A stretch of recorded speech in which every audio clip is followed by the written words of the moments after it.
Good afternoon. George Cavaligos for Naked Trader.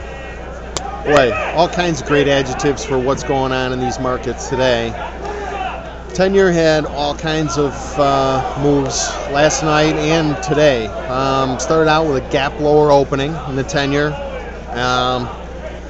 Didn't make new lows, found a bid down around 27-ish, 123.27. Rallied all the way back up, made a one tick higher high, took out Friday's actual high by a tick, went up to 124.13.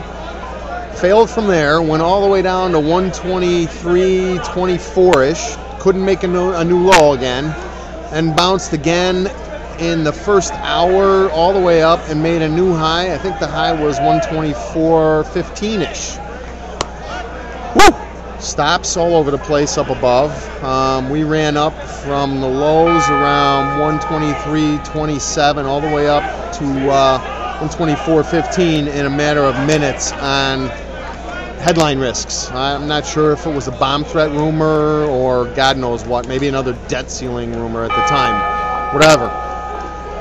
Explains the need for smaller positions, good stops, and taking portions of your position off when you get good profits in it.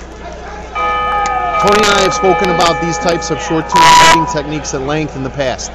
For people that haven't seen our commentaries before about short-term trading, you put a position on, you have an initial stop loss level if you're short up above somewhere, wherever your risk-reward parameters lie, whether it's technical or money-based, you have a stop.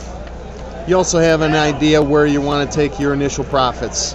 And you're looking at the support numbers, whether the numbers that I send out or if you subscribe to Tony's service, look at his PowerPoints. Those are very valuable numbers, as mine are. Utilize those support and resistance levels to either cover portions of your position or exit portions of your position, and then move your stop down to protect profits if you have an initial winner. That's short-term trading 101. Perfect environment for short-term trading in these headline risk-driven moves. The other thing is, let's see where we're closing right now. This is the close right at 04. So we're throwing up a doji close here. It's a bit of a shooting star to the downside. Some people call them hanging men. It's somewhat bearish. I'm looking to cover my shorts on new lows here. 123.22 was the low from last Thursday. Excuse me. If we get down there, I want to cover. We're going into that Monday night, Tuesday morning reversal window. And considering how much bad news the bond market and the notes have gone through over the last couple weeks, there really hasn't been that much damage to the market. So like I said, I'm looking for new lows. I want to cover shorts. If I don't get the new lows, I'm definitely moving my stops down here nice and tight. I'd like to protect positions right now and minimize risk. I don't know what would prompt a big rally here in the bonds or notes. Maybe complete debacle in the stock market. Who knows? But I smell a rat, and you want to be careful. What else?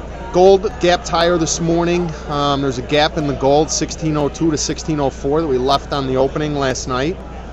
The market feels a little bit heavy, and I'm a little bit concerned because the mining stocks that I watch are actually lower today with gold up. That's the first time we've seen the mining stocks diverge bearishly in this recent rally in gold. So move your stops up nice and tight, whether you use that gap, just below that gap, below 1600. You want to have a nice protective stop down there, maybe even take a few chips off the table. I pretty much got out because I was long the mining stocks, and I don't like the fact that they're lagging here, so I kicked some of those out today. Hopefully we'll get a pullback, you can buy them again. But there's a lot of strange moves going on in the metals too. Silver was actually lower. It's come back, it's closing up about 20 cents. But you know, after seeing big dollar rallies, to have it close only up 20 cents after that big move and making new highs for this rally is not that positive. It's a little indecisiveness. Again, we're going into that reversal window over the next day and a half where you can get a good sized correction, let you buy them back a little bit cheaper here. We'll take a look at that in the emails. So that's it. Have a great night. Be careful out there.